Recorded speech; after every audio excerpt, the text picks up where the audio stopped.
छत्तीसगढ़ में मनरेगा कर्मचारी अपनी 2 सूत्रीय मांगों को लेकर पिछले 31 दिनों से हड़ताल पर हैं।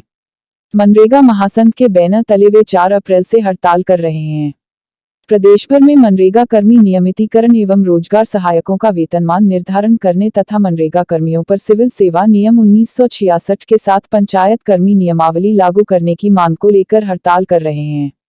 पूरे छत्तीसगढ़ के 15,000 कर्मचारी हड़ताल पर हैं, फिर भी सरकार कोई सुध नहीं ले रही है। बिलासपुर में मनरेगा कर्मचारियों ने मीडिया से बात करते हुए कहा कि मनरेगा के अंतर्गत प्रदेश भर के कर्मचारी अपने नियमितीकरण की मांग को लेकर हड़ताल कर रहे हैं, क्योंकि राज्य की भूपेश सरकार ने जन घोषणा पत्र में अनियमित कर्मचारियों को नियमित करने का वादा किया था।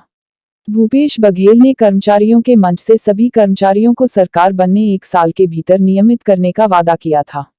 भूपेश सरकार को 3 साल बीत गए हैं, लेकिन अभी तक उसने अपना वादा पूरा नहीं किया है, जिससे दुखी होकर सभी कर्मचारी अनिश्चितकालीन हड़ताल पर बैठे हैं।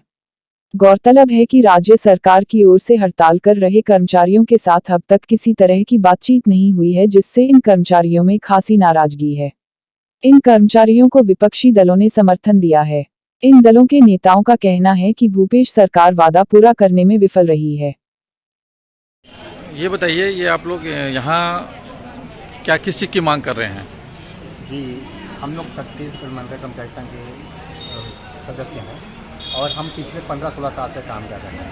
पिछली बार जब चुनाव के समय में जब मंत्री महोदय ने बोला था कि 10 दिन के में नियमितीकरण कर देंगे, उसके बाद 3.5 साल होता है, तो हम अपनी नियमितीकरण की मांग कर रहे हैं। कब से बैठे हुए हैं आप लोग यहाँ पर? हम लोग यहाँ पे 4 अप्रैल से बैठे हुए हैं। तो इस बीच में आप लोग किसको किसको अपने ज्ञापन सौंपा है? इस बीच में हमें सभी अधिकारियों को, मंत्रियों को और यहाँ तक मुख्यमंत्री महोदय के पास भी ज्ञापन दिया। 12 अप्रैल से हमारी डांडी यात्रा प्रारंभ हुई थी। डांडी यात्रा हमारी जो है दंतेवाड़ा से लेकर रायपुर और 30 तारीख को समाप्त हुई और उसके लिए ज्ञापन भी हमने वहाँ पे भिजवाया मुख्यमंत्री कार्यालय। जो आपने ज्ञापन दिया उसका कुछ परिणाम निकला? अभी उसके लिए बैठक चल रही है, डेलीगेशन बैठक चल रही है। उसके बाद क्या है, कमेटी बनाई गई है, उसकी घोषणा होने वाली है। अच्छा, कौन बनाएगा कमेटी? मुख्यमंत्री जी के। तो इसके पहले, क्योंकि हम लोग के माध्यम से हम लोग मुख्यमंत्री से पूछे थे कि भाई मनरेगा कर्मचारी जो हैं वो धरने में बैठे हुए हैं, तो वो उन्होंने ये बोला था कि भाई सेंट्रल की योजना है तो सेंट्रल से इनको मांग करना चाहिए। जी, ये सेंट्रल की योजना जरूर है, जिसका व्यय राशि जो है सेंटर से होता है, लेकिन इसकी जो क्रियान्वयन है वो स्टेट राज्य सरकार करती है। तो इसकी जो रूल्स और रेगुलेशन जितनी भी गाइडलाइन है वो राज्य सरकार निश्चित करेगी। आपने जिनको ज्ञापन दिया था जी, तो उनका नाम बताएंगे, किसको किसको दिया ज्ञापन आपने?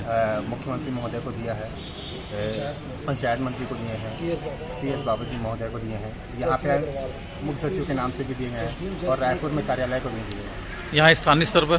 स्थानीय स्तर में जिला पंचायत में भी दिया गया और कलेक्टर महोदय को भी दिया गया।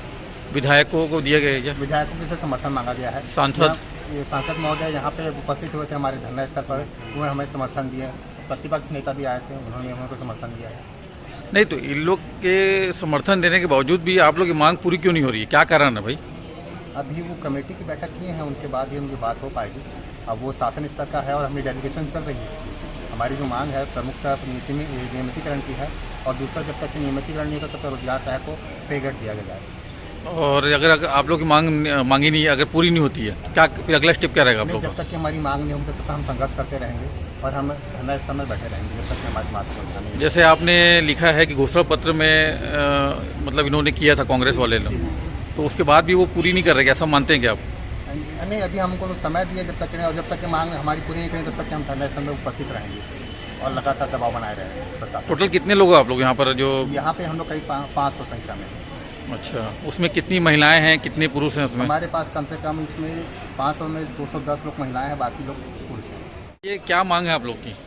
सर, हमारी सबसे पहली मांग तो ये है कि हम लोगों को इतने साल से जो हम अपना काम कर रहे हैं पूरी ईमानदारी से, जो योजनाएं दूसरी आती हैं वो भी हम लोगों के, जैसा कि अभी आपने सर से क्वेश्चन किया कि जब सेंट्रल की योजना है तो आपको ये अभी नहीं देंगे नियमितीकरण, तो मेरा कहना ये है कि जब सेंट्रल की योजना है तो मुख्यमंत्री जी से मेरा ये सवाल है कि क्यों फिर दूसरी योजनाओं के कार्य हमसे करवाए जाते हैं?